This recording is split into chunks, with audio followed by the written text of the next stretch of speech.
Greetings, welcome to 3DLANES number 17. We made it to 17, and the plan for this week was to record something about watches, not to leave it behind. But something came up, and somebody asked me a question about fuel octane. So, I always thought about, I actually made a blog post about this, but I never published it. So I think it's time to for that post to see the surface. But somebody asked me, and somebody was telling me, that it's better to get either 76 Chevron or Shell because of the octane and the additives they put. It's better. And always put the highest octane on your car, even if whatever car you drive, because that prevents the carbon buildup, blah blah blah. So guess what? I'm here to misspell all that stuff today. I'm here to did I say misspell? Sorry, it's kind of late, and I'm here to get rid of all that misinformation. I gather as much information as I could today to to give clarity to the subject. So let's begin.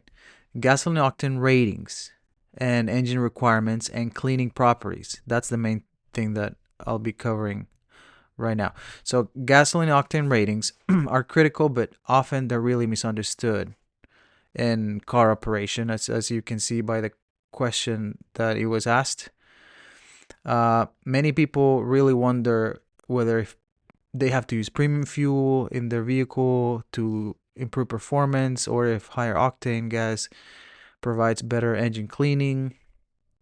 But here we're gonna examine the science behind octane ratings, explain why different vehicles require different octane levels, and we're gonna clarify the relationship between octane and the engine cleaning properties. So if we want to understand octane ratings, is a standardized measure of fuel ability to resist compression without causing engine knock. So basically, the octane tells you how much you can compress the gas before it ignites. So you don't want the fuel to prematurely ignite before the spark plug fires, because then that will cause knock on the engine. The higher octane number, the more compression the fuel can withstand before detonating. I hope that's clear. But the measurement methods are determined through standardized testing methods comparing fuel performance against reference fuels. So there's two different um, numbers used in fuel in fuel testing methods. One is a research octane number. We're gonna call it RON. It's tested at 600 RPM under control conditions, and then there's another one, motor octane number. We're gonna call it MON. Tested at 900 RPM with preheated fuel and variable ignition timing. And then there's also anti-knock index, AKI.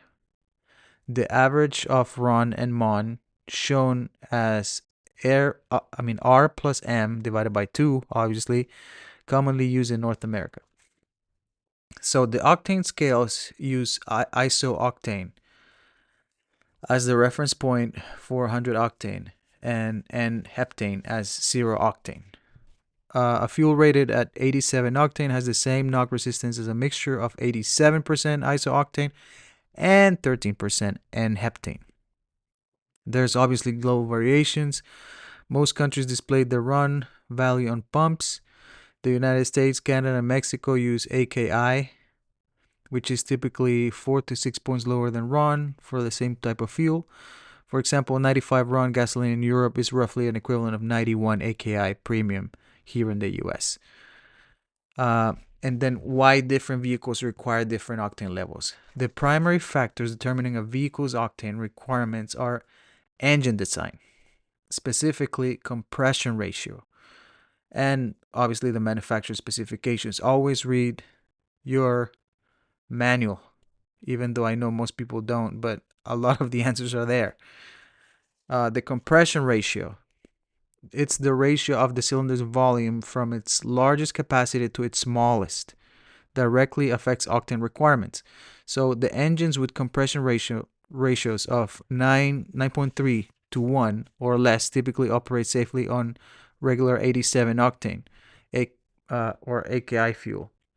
Higher compression ratios engines generate more heat during compression, requiring a higher octane fuel to prevent premature ignition. Most stock engines have compression ratios of around 10 to 1 and work fine with regular gas. Engine design considerations. Beyond the compression ratio, several design elements influence octane requirements. For example, turbocharged and supercharged engines create additional pressure and heat, requiring higher octane fuel to prevent knock. So if your car is turbo, please don't use 87. That's the bottom line. Direct injection systems often have higher compression ratios, increasing octane needs. High performance engines are typically designed with higher compression ratios for maximum power output. So, as you see, different applications have different octane needs. Always refer to your manual. Performance implications. Using lower octane fuel than recommended can result in reduced power and performance. Vehicles designed for premium may lose 10 to 15% of their power when you use regular gas. For example, if in a turbo car you use 87 instead of 91, I think it's the usual highest that you can find here in California. It's then you lose 10 to 15%. Decreased fuel economy. Engine efficiency can drop by 2 to 4%. Engine knock. Pre-ignition can cause a knocking sound and potentially damage engine components. So the knocking sound is when the piston doesn't go as high as it's supposed to, and when it goes back down, it hits the engine. So modern vehicles have knock sensors and computer systems that can adjust timing when detecting knock, reducing the risk of damage, but also reducing performance. However, consistently using lower octane than required can potentially cause long-term damage to your engine in certain high-performance engines, for sure. I don't know about all of them, but there's a high chance. Octane and engine cleaning properties. Separating fact from fiction. A common misconception is that higher octane provides better engine cleaning. However, the research reveals a more nuanced reality. So there's more details about this than we actually think or most people know.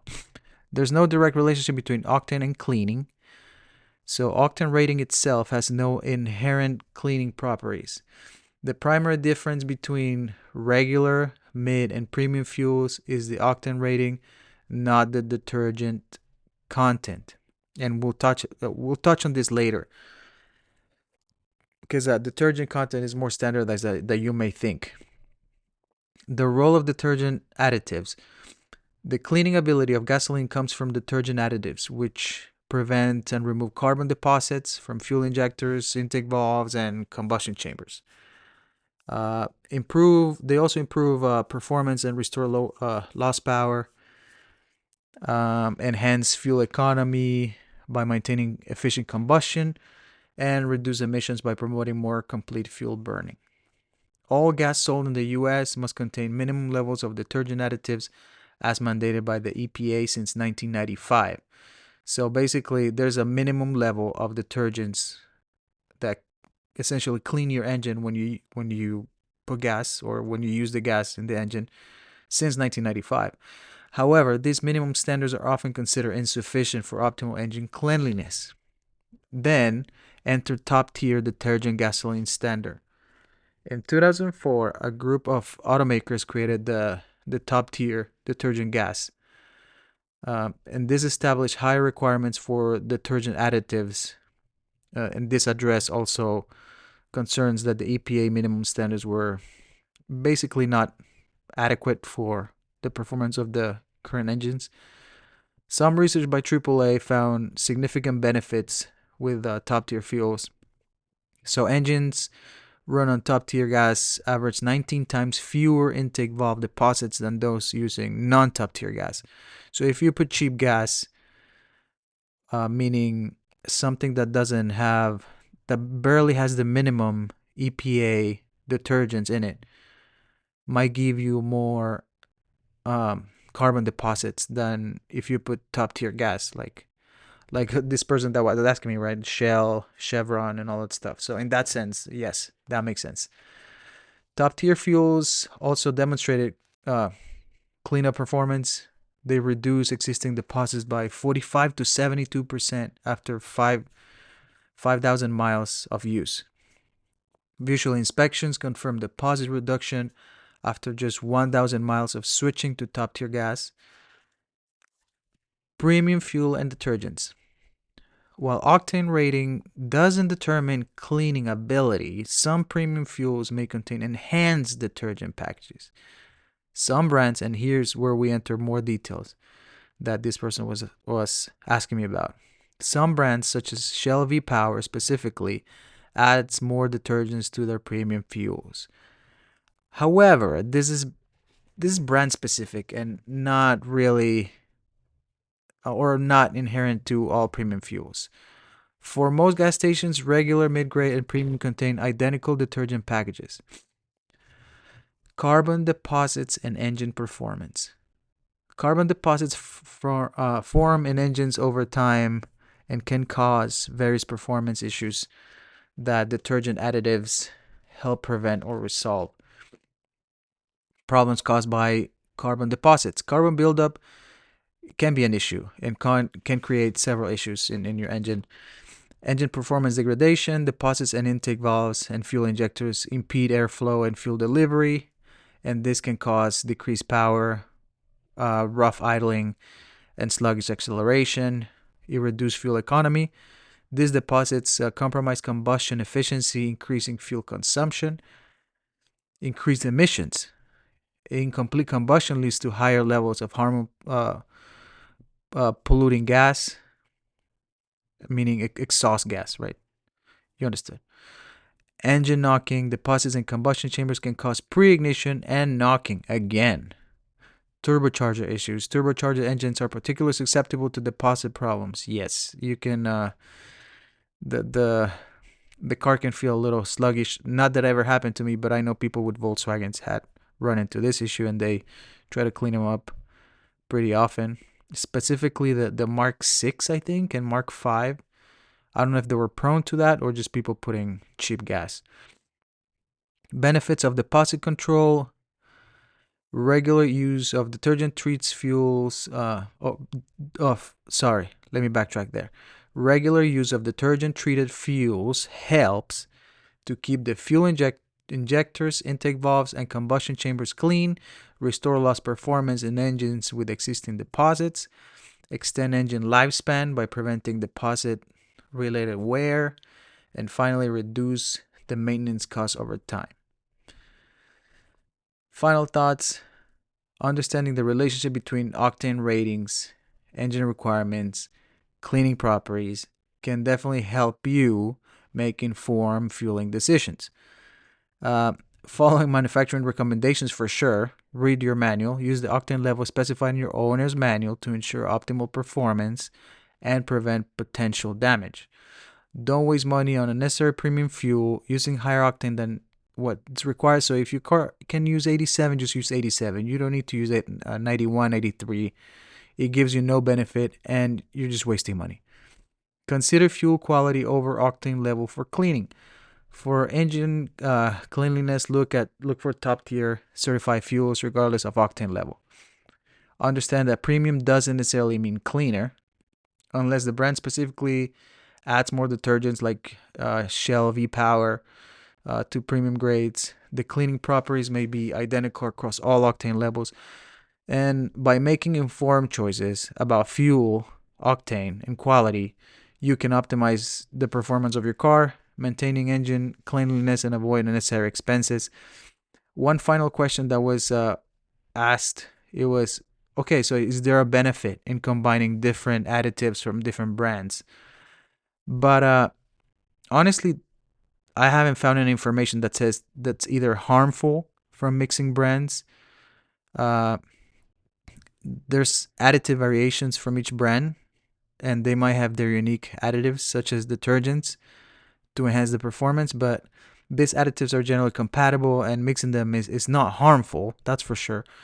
Potential benefits: top tier detergent gas using this gas, top tier gasoline that has higher detergent levels than the EPA minimum can definitely help you reduce carbon buildup on engine components, but it's beneficial for maintaining engine cleanliness and performance. That's what we've been discussing.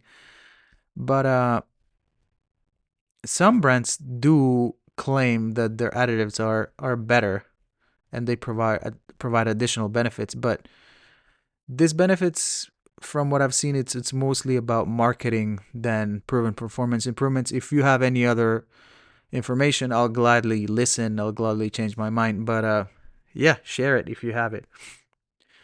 Considerations for combining additives. Most additives are designed to be compatible with each other. Um, no synergistic effects. There's no evidence that combining different brands of gas with various additives provides synergistic benefits beyond what the additive already provides. Uh, one final thing is I always put Costco gas, and this person was giving me a hard time about putting Costco gas because they thought it was cheap. And it's definitely everything at Costco is definitely cheaper, and there's financial reasons why sometimes or most times you should choose Costco stuff over others, right? I mean, that's another subject, but the Kirkland signature gas is definitely top tier. So if you can, Costco gas is usually cheaper than regular gas stations. So if you can, just put a Costco and save some money. Well, that's all I have for today. Thanks for stopping by. I hope this has been helpful for you. Unless you have an EV. If you have an EV, then this is relevant for you. But I hope this helps everybody just like it helped me. And I hope this information helps this person that asked me that question. Thank you. This has been 3 Lanes number 17. I am Denny Lanes. See you next time.